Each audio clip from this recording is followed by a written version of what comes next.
Sir अब देखा जाता है लोग ना दिल्ली में कम इन्वेस्ट कर रहे हैं, ठीक है। दिल्ली में रियल एस्टेट में इन्वेस्टमेंट्स बहुत कम हो रही है और ज़्यादातर लोग मूव कर रहे हैं टुवर्ड्स एनसीआर। लोग इन्वेस्ट कर रहे हैं नोएडा में या गुड़गांव में। तो आपको क्या लगता है ऐसा क्यों? और मुझे ऐसा बताइए, जैसे सपोज़ हम अभी नोएडा में हैं, ठीक है, तो और काफ़ी लोग गुड़गांव में भी जैसे करते हैं, तो ऐसी क्या लोकेशन होनी चाहिए आपके हिसाब से इस टाइम पे? सबसे बढ़िया जगह क्या है इन्वेस्ट करने की कि मैं कहूँ कि मेरे को 2 से 3 साल में या मैक्सिमम 5 साल में बहुत नेक्स्ट लेवल रिटर्न मिल जाए? तो आपको क्या लगता है उसके लिए क्या सबसे बढ़िया लोकेशन रहेगी? देखिए मैं आपको बताता हूँ कि जैसे कि आपने कहा कि दिल्ली से लोग मूव करके एनसीआर की तरफ जा रहे हैं। क्या होता है कि एक सैचुरेशन पॉइंट होता है। दिल्ली में जितना प्रॉपर्टी का रेट बढ़ना था काफी हद तक बढ़ चुका है ना, वो एक सैचुरेशन पॉइंट पर है। और एनसीआर में नए नए एरिया डेवलप हो रहे हैं।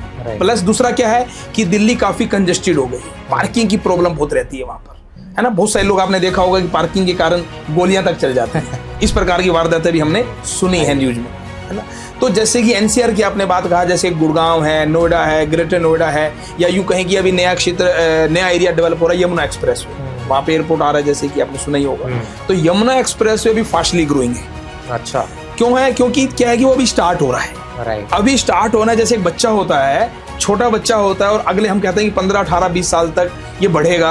15, 18, 20 साल तक इसका माइंड तेज होगा, इसकी हाइट बढ़ेगी।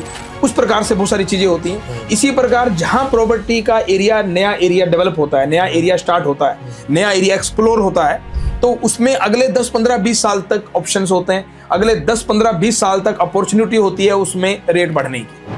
तो इसलिए एनसीआर में रेट बहुत बढ़ रहे हैं। और दूसरा क्या कि वहां भी स्टार्टिंग रेट में है। जैसे कि अगर आपको अगर दिल्ली में लेना है तो बहुत महंगी प्रॉपर्टी आपको मिलेगी, और उसके बाद उसका एप्रिसिएशन नहीं होगा। और उतने ही पैसे में आप एनसीआर में लेंगे तो आपको कहीं ज्यादा साइज भी मिल जाएगा और एप्रिसिएशन भी आप ले पाएंगे। बिल्कुल सही बात है सर।